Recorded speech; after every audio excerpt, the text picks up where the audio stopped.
Ladies and gentlemen, I present to you my friend, a friend of India, a great American president, Mr. Donald Trump.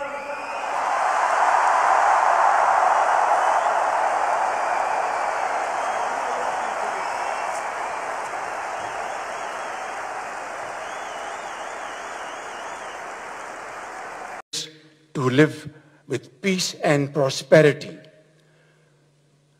I would say that Pakistan had nominated President Donald Trump for Nobel Peace Prize for his outstanding, extraordinary contributions to first stop war between India and Pakistan